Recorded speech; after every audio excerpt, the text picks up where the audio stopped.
দুপুরবেলা সিঙ্গাপুরের বাসগুলো দিয়ে চলাফেরা করতে ভালোই লাগে। আজকে প্রচণ্ড রোদ, অনেকক্ষণ বাসের জন্য অপেক্ষা করছিলাম, তো বাস আসলো, এখন দরজাটাও খুললো, আমিও যাচ্ছি, কার্ডটা পাঞ্চ করব আমার।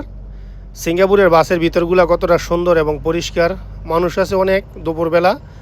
তো আমি যাচ্ছি পিছনের দিকে, একটা ফাঁকা সিট দিকে বসবো। আর সিঙ্গাপুরের বাসগুলো আপনার টাইম টু টাইম আসে, তো আমি একটা ফাঁকা সিট দিকে বসলাম এখন। আর ভিতরের পরিবেশটা দেখেন, কত মানুষ যে যার মতো সিটে বসে রয়েছে, কেউ মোবাইল টিপতেছে। তো আমি বাইকটা দেখাচ্ছি আপনাদেরকে, যেতে যেতে রাস্তার এরকম সুন্দর দৃশ্যগুলো দেখতে পাওয়া যায়।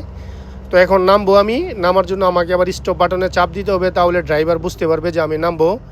তো আমি আস্তে আস্তে সামনের দিকে যাব, আমি এই যে আরেকজনও যাচ্ছে, সেও নামবে। তো আমরা সকলেই যাচ্ছি, বাসটা আস্তে আস্তে চলতেছে এখন। তো কয়েক সেকেন্ডের মধ্যে বাসটাও থামবে। যখন বাসটা থামবে তখন আমাদেরকে আবার কার্ড পাঞ্চ করতে হবে।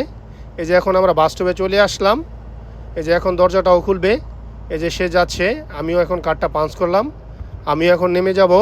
আর দেখুন কত মানুষ অন্য একটা বাস স্টপে বসে রয়েছে বাসে ওঠার জন্য।